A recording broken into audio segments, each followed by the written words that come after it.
नमस्कार। प्रस्तुत है आज का चिंतन। बया दूर दूर तक जाती है, एक एक तिनका खोजकर घोंसला बनाती है। उसका पल पल परिश्रम, उसकी लगन और उसका मनोयोग ही एकाकार होकर घोंसले के रूप में प्रस्तुत होते हैं, जिसे देखकर हर किसी को प्रेरणा मिलती है, प्रसन्नता होती है। प्रेरणाएं और प्रसन्नताएं सृष्टि की हर रचना में विद्यमान है। स्पष्ट है कि सृष्टा ने बड़ी भारी परिश्रम किया होगा, अपनी सारी शक्ति लगाई होगी, तब इस भव्य जगत का निर्माण संभव हुआ।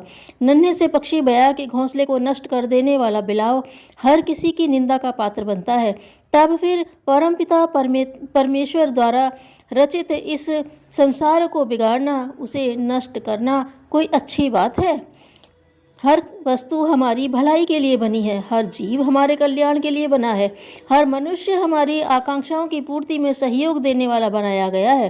तब फिर किसी को सताना, कष्ट पहुंचाना और ईश्वरीय कृति को विनष्ट करना क्या शोभा की बात है? हम बना नहीं सकते तो बिगाड़ने का ही हमें क्या अधिकार है? आइए आज से, अभी से परमात्मा के बनाए हुए इस संसार को बनाने की सोचें ही नहीं, लग जाएं। बिगाड़ने की तो कभी कल्पना ही नहीं करनी चाहिए। सूर्य भगवान नित्य नियमित रूप में संसार को प्रकाश और ताप देने के लिए परिभ्रमण किया करते थे। एक दिन उनका मन अपनी आलोचना सुनने का हुआ। संयोगवश कुछ दोष ढूंढने वाले ही सामने आए। एक कह रहा था कि सूर्य कितना अभागा है, जिसे एक दिन की भी छुट्टी नहीं मिलती। दूसरा कह रहा था कि इसने पूर्व जन्म में ऐसे कुछ कर्म किए हैं जिसके कारण सवेरे जन्म और शाम को मरण होता है। तीसरा कह रहा था कि यह आग का गोला है जो न किसी के पास जा सकता है और न किसी को अपने पास बुला सकता है। इन कटु आलोचनाओं से सूर्य को बहुत बुरा लगा और वे कोने में उदास होकर जा बैठे।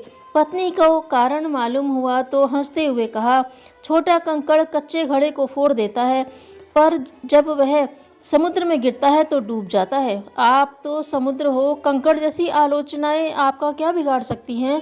इस पर ध्यान न दें और अपने महान कार्य में नियम पूर्वक निरत रहें। भीम को अपनी शक्ति का अहंकार हो गया। कृष्ण भगवान ने सोचा कि इसका अभिमान दूर न किया गया तो अनिष्ट होगा, अतः हनुमान जी को समझाकर भेज दिया। वे मार्ग में वृद्ध का वेश बनाकर पड़ गए। भीम आए तो उन्हें रास्ता रोकने के लिए अहंकार पूर्वक अभद्र शब्द कहने लगे। हनुमान जी ने विनय की कि मैं चल नहीं सकता, आप ही मुझे एक और खिसका दें। भीम ने तिरस्कार पूर्वक प्रयास किया, फिर सारा बल लगा दिया, पर उन्हें हिरा भी न सके। उनका अहंकार गल गया तो हनुमान जी ने अपना रूप दिखाकर उन्हें नम्र बने रहने का उपदेश दिया। धन्यवाद।